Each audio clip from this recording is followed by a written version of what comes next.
What's going on, y'all? So I actually started reading Jeremiah right before the holidays. I say it like that in a particular way, and I'll get to that in this video. But I planned on putting out a video the week of Christmas, but I was like, you know what? I mean, it's just like even in sales, I guess it depends on what realm of sales that you're in, right? If you're selling gifts and whatnot, you should be fine. But anything other than that, anything that's actually important, right? Things of that nature, it's like, yeah, I don't want to talk about that right now, right? And I guess that can actually be a solid foundation for this video, where it's interesting that over the years, when it comes to speaking truth, right now it's truth within the Bible, but for me, I was speaking to people about truth, mentoring, coaching, etc., about truth when it comes to building a life, right, versus spending your entire life making a living. And one theme that is, I guess, natural or native to the human, or one theme that is part of human nature, simply put, is treating the things that should be taken seriously casually, and treating the things that should be taken casually seriously.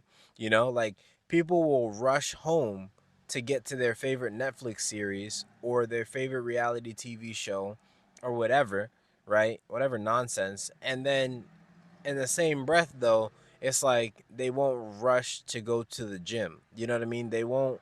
They'll be quick to indulge in something that is unhealthy for them, but when it comes to the healthy thing, it's like, I'm good. I can't stomach that. But it's like, but wait, you take shots of vodka. You know what I mean? Like, and if you drink vodka straight, you're. I feel like you murder people low key. You know what I mean? You execute people. Now, I had some bad bouts with vodka in the past. Nowadays, I know kings aren't to drink strong drinks, or to get drunk.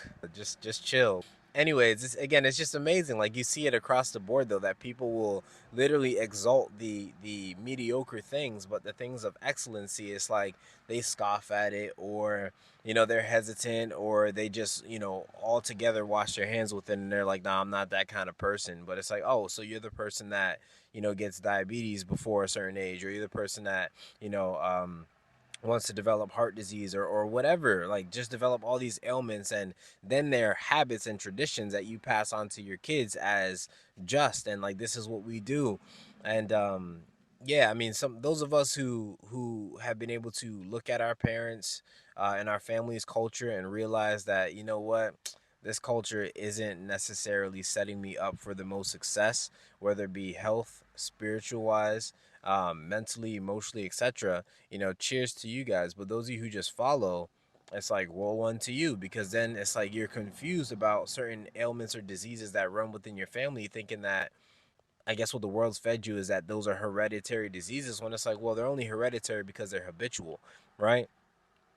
All in all, I'm just trying to say, it's like, when you start to open your eyes and see things, it gets very bleak at times. And I kind of went off grid for a little bit, because I was just like, yo, like, it's tough, it's heavy, when you're out here spreading truth. And I actually had to kind of, I heard it said the other day, actually, a person who kind of took a hiatus from social media and came back. They were saying that they had to armor themselves, and I was like, okay, that's exactly what I feel like God was doing. And through the holidays, I was reading Jeremiah, because obviously in Jeremiah 10, it's pretty clear that us who follow Christ aren't supposed to be celebrating Christmas or any of these pagan holidays, right?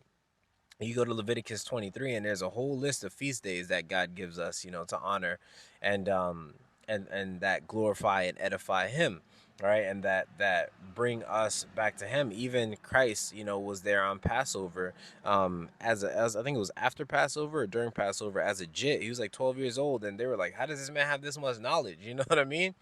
And then even after his resurrection, he showed up on the feast of first fruit. So it's like, Christ was at the holy days, Christ was at the feast days, and there's nothing mentioned about holidays. If anything, it talks about how these are celebrations and congregations of the wicked, essentially. And when you start to do the research, I remember growing up and I would hear people mention certain things about Thanksgiving, and like, oh, well, like, people celebrate Thanksgiving, but like, if you knew the truth about Thanksgiving, you wouldn't celebrate it. And it made you wonder, like, wait, what do y'all know that we don't?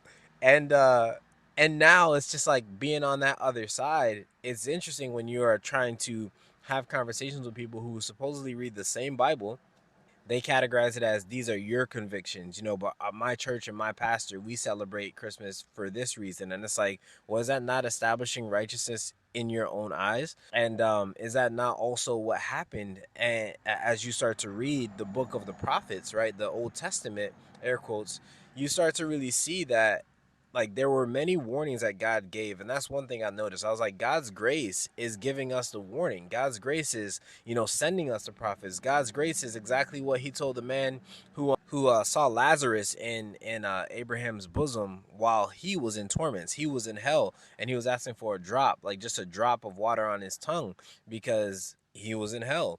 And he had asked if he could go back for a moment to share with his brothers who put the world over God. Like, can I please like give them a warning? And they were like, nah, like what's the point?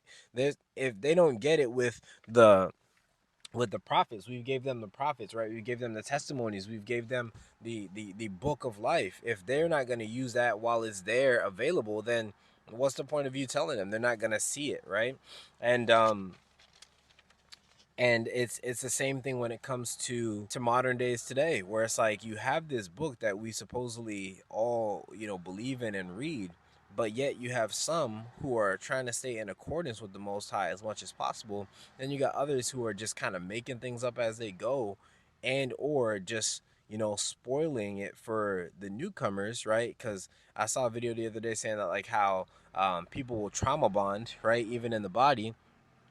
And I witnessed this as well too at the last church. It's like, oh, I grew up with parents who were in the church, and they were talking about fire and brimstone, and it was all fear mongering. And it's like, well, as I'm reading Jeremiah, that's exactly what God is doing. God is trying to show y'all like, yo, I will destroy y'all, bro. Like I will. It's like a parent telling a kid like, I will beat your ass, bro. Like I will dismantle y'all. And he even said to the prophets, like, if you don't go and say what I said to tell them, I will confound you. When I looked at what confound means, it means I will break you to pieces. So it's just amazing that it's like we've gone so far away from this having a fear of God, when it's like the fear of God is the beginning of all wisdom. And that fear isn't supposed to be fear like be afraid of me for just what I can do to you, but also understand that with that power that I have to just dismantle you guys within a second, right? If I can Thanos snap you guys right now, but I'm choosing not to, and instead I'm pleading with you, I'm asking you to come back to me. I'm asking you to not worship the Gentile gods that are not gods, right? Which means that every other god and all these other gods that you see out there are not gods. You know what I'm saying? This is just people following deluded ideas and beliefs that, again, hereditarily were passed down, and now they have this reverence for something that doesn't breathe, that doesn't save. And these are God's words in Jeremiah. They don't breathe, they don't save. They're dumb idols is what he calls them. And there's even verses in Habakkuk which says that if I were to call those so-called gods of yours right now and say assemble in front of me, they would come with swiftness, right? So God's showing his power, and again, his fear, as in like a deep reverence, an awe. It's like the ocean. you it's so vast that like you have to respect it.